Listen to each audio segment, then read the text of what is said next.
కల్కి సినిమాలో నాకు అర్థమైంది ఏంటంటే, ఈ సృష్టిలో తల్లి గర్భంలో ఉన్నంత పవర్ దేనికి ఉండదు.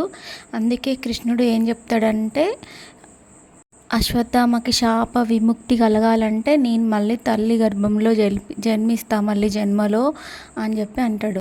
సో ఈ సృష్టిలో అత్యంత పవర్ఫుల్ అయినది తల్లి గర్భం. ఇంకొకటి ఏంటంటే, మన ఈ టెక్నాలజీస్ పెరిగి మనం ఇట్లనే పొల్యూటెడ్ ఎయిర్ని పొల్యూట్ చేసి, వాటర్ పొల్యూషన్ చేసి, మొత్తం అంతా మన ప్రకృతిని మనం పాడు చేసుకుంటే ఫ్యూచర్లో మనం కూడా కలియుగంలో మన పరిస్థితి కూడా అట్లనే ఉంటుంది. కాబట్టి మనం మన చుట్టూ ఉన్న వాతావరణాన్ని కాపాడుకోవడం మంచిది. లేకపోతే మనం కూడా ఒక చుక్క నీళ్ళ కోసం అట్లా కొట్టుకొని చావాల్సి వస్తుంది అని చెప్పి నాకు అర్థమైంది.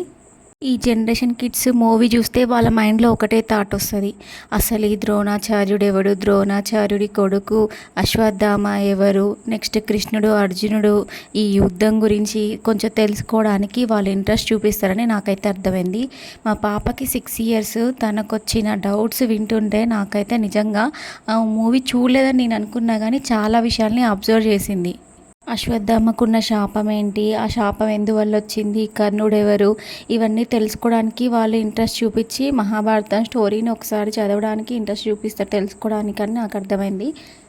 ఇంకొకటి ఏంటి అంటే, తల్లి గర్భంలో ఉన్న శిశువుని ఎవరైతే చంపుతారో వాళ్ళకి అతి క్రూరమైన పాపం తగిలిద్దని చెప్పి ఈ సినిమాలో ఒక మెసేజ్ కూడా ఉంది. మొత్తం 3 మెసేజెస్ అనమాట, 3-4 మెసేజెస్ అయితే నాకు అర్థమైంది. ఒకటి, మన వాతావరణాన్ని పొల్యూట్ చేసుకోవద్దు.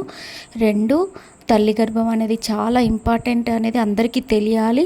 ఇంకొకటి, అది కనుక మనం ఏదైనా మిస్బిహేవ్ చేస్తే, ప్రెగ్నెంట్ లేడీ విషయంలో మనం కనుక ఏదైనా మిస్బిహేవ్ చేస్తే ఆ పాపం ఊరికే పోదు అనేది ఒకటి. కలియుగంలో ఉన్న పాపాలు తగ్గించడానికి ఇదో చిన్న ప్రయత్నం లాగా అనిపించింది. పర్లేదు.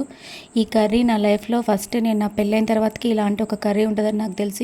ఇది మా హస్బెండ్ ఫేవరెట్ కర్రీ, పాలకూర ఎగ్. టేస్ట్ మాత్రం బాగానే ఉంటుంది. పిల్లలు కూడా ఎగ్ ఉండడం వల్ల ఇష్టంగా తింటారు ఈ కర్రీ.